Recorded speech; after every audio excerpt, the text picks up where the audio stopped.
Let's talk about how crazy some of this new science is getting that is connecting viral origins to some of the neurodegenerative diseases that a lot of us might suffer from when we get older. Yeah, I'm talking about getting a virus early in your life and that being linked later in life, maybe even causally, to neurodegenerative diseases like Alzheimer's. And I know it sounds really crazy, but there's something here that's worth at least researching more, and if it is something that we can figure out, it not only opens up new avenues for treatment and prevention, but it might give us a better mechanistic understanding of what these things are, where they come from, and why they've been so hard to fix thus far. Don't forget, some of the neurodegenerative diseases like Alzheimer's, Parkinson's, and multiple sclerosis have all basically been baffling the medical community for years. We've always had hints at what might be going on and how it's happening, but we don't have the whole thing figured out. So the answer most people would give you when you ask about what causes these is a complex, interplay of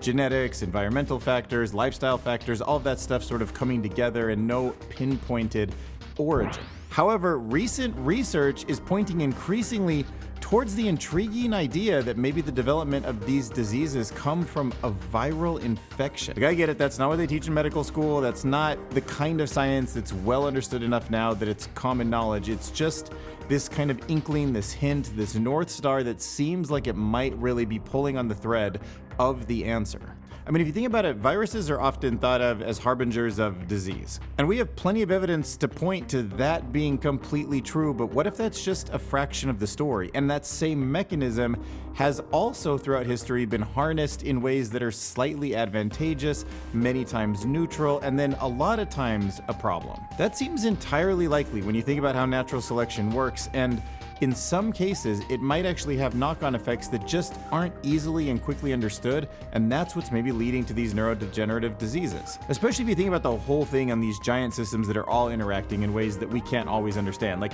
we're the victim, of course, of a virus. It can come in and hijack our body and utilize our machinery to do its bidding and do its duplication and replication, and then we cough them out usually, and they end up spread out all over our environment for other people to pick up. But the environment itself impacts how the virus survives and which replicate, and then the people themselves and the different animals, the different biological species. The whole thing is connected in this giant web.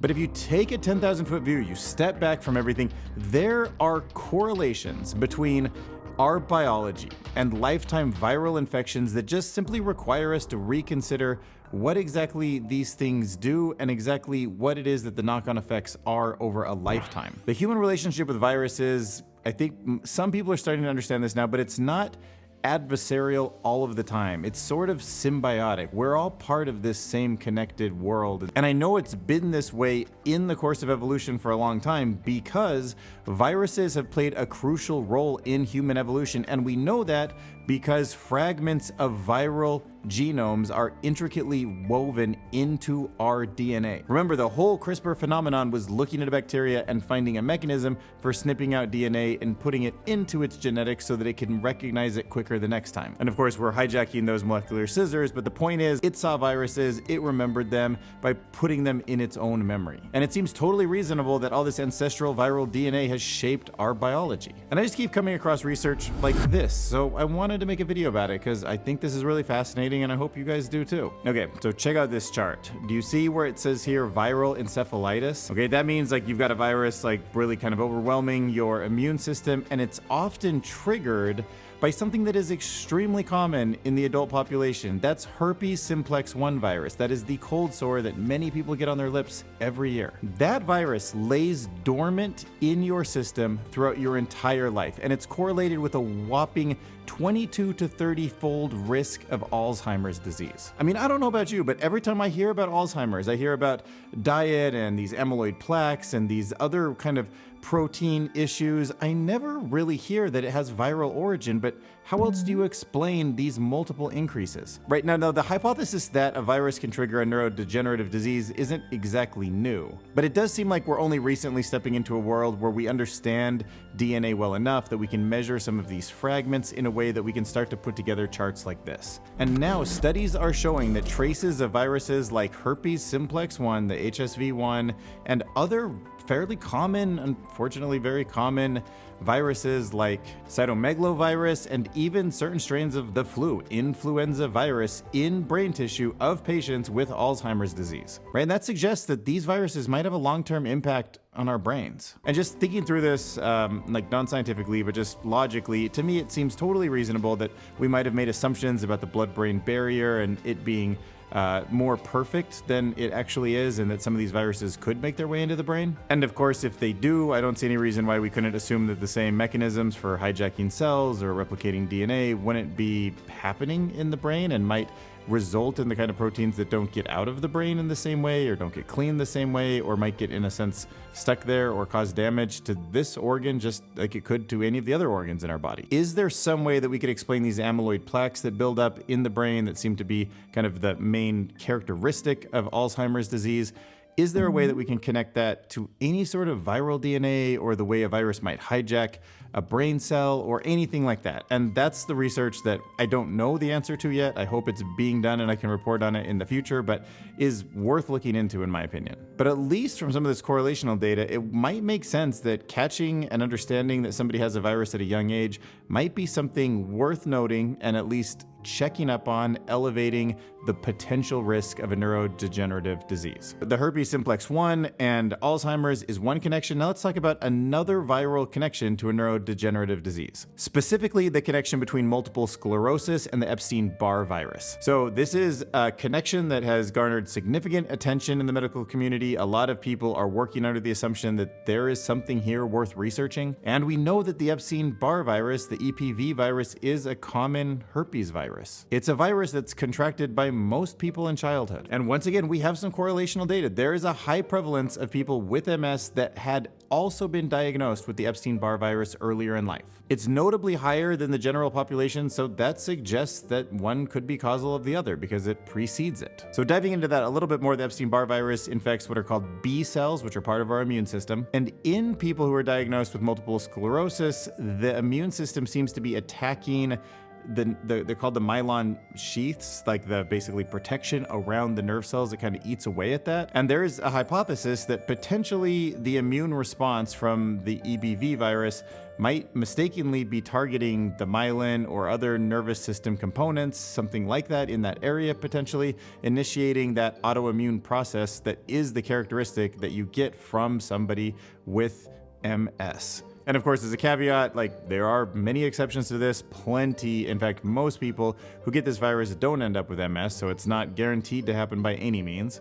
So there's probably a complex things going on, genetics and environment, that might make it more likely when you have the virus that you end up with MS, but that doesn't mean that it's going to happen by any means. I couldn't find any research on this, but I would love to find somebody, or if somebody knows the answer to this question, is there anyone who's ever had MS that doesn't have any instance of the Epstein-Barr virus, or doesn't have any viral infections that are similar to that or from the herpes family? That would be interesting to me. If there isn't, that would be fascinating. Okay, so now think about this. We do have vaccines that can prevent viruses. So is there potential for a vaccine that could potentially cure or prevent or at least lower the rates of things like Alzheimer's and multiple sclerosis? So of course I can't tell for sure, but if indeed the viruses do trigger some of these conditions, then vaccines or even antiviral therapies might help prevent some of these neurodegenerative diseases. Like for example, if you take HSV1,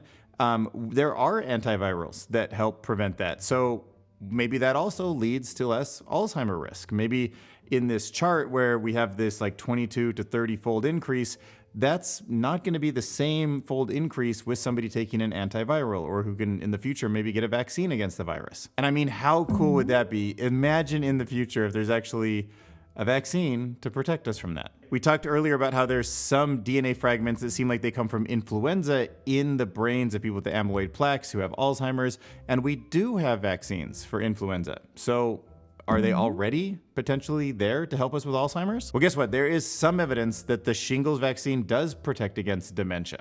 Yeah, in fact, a comprehensive medical analysis of 17 studies further supports the connection between general vaccination and a decreased risk of dementia, showing an overall 35% risk reduction. And look, we have vaccines for all sorts of interesting stuff right now. Rabies, Tdap, herpes zoster, influenza, hepatitis A, typhoid, hepatitis B. I don't know, maybe there's some extra benefit coming from these things. Yeah, and I'm not even gonna get into it in this video, but I did come across some stuff that connected, you know, the virus that shall not be named on YouTube with some potential benefits of getting a vaccine. But, you know, I know how, like, that just opens up a crazy can of worms, and to each their own. I don't want to dive into that. But if you want to kind of dive into this personally, just try to make sure that it's coming from like a real scientific resource, that it's from like something like Google Scholar, or it's actually like publications that seem prestigious in some way, and don't just throw garbage out there, and look into it for yourself. I mean, the one reason I found this video worth kind of diverting away from my normal like artificial intelligence topics for a video was just the fact that it felt like knowing about this might make an actual difference in somebody's life. Every once in a while I get these sort of wow moments when I make connections to how the body works. Like when I first realized that we had a microbiome and there's all these like billions of different bacteria, or trillions, quadrillions of bacteria that live inside of us, and they all have their own DNA, and they produce different byproducts from the food that they eat, which is food that ends up in our stomach, like fiber, and then that cascades into hormones and all these things. Just not that I had exact answers, but just that there's even this complex mechanism changed me and my appreciation for how the body works. And of course, the same thing happened when I learned about epigenetics, and then it just felt like I had that same aha moment when I was like, oh, viruses, brain diseases, neurodegenerative diseases, is there a connection? There could be. There might not be, but just to be aware that the viruses that are in our body could be getting into all sorts of different parts of our body, laying dormant or causing little bits of damage that accumulate over time and end up becoming something that we don't usually associate with the virus itself as the causal factor. And especially after reading Walter Isaacson's book on Jennifer Doudna, it gave me a really interesting understanding of just how quickly in the last sort of 5 or 10 years we've been able to understand what it is that viruses are made of, how they work, how to kind of grab some of that DNA, how to use that to learn how to build a vaccine. And overall, I could see that starting to help us understand the virome and maybe giving us some awesome tools in the future to combat these diseases. But yeah, before I end, I just want to balance out my excitement a little bit too, though, because I don't want to be like advocating for shots that I don't know much about. And I see some correlations in these documents, but like, who am I? I'm just like a guy on YouTube.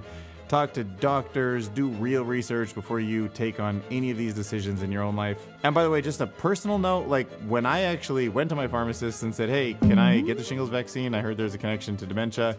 She was like, no, I don't think that you found enough research that I could let that happen. Also, I'm really not authorized to give it to anybody under 65. So I didn't get it, even though I kind of wanted it. But maybe that's good, because some pharmacists probably know a lot more about this stuff than me, but sometimes you read this research and you want to be protected, and I don't know. So yeah, I don't know what to say about that. Like, I guess pharmacists probably won't even let you do it unless you're over 65. So there you go. But I would encourage you to vaccinate, that subscribe right now. Help me get to 10,000 subscribers. That would mean the world to me. And thank you so much to Rob. He is a Patreon that I have that's giving me $100 a month. And that's just overwhelming. It's the vast majority of the money that I make from this entire endeavor on YouTube right now. So it means a lot to me. Thanks for the support. See you guys in the next video.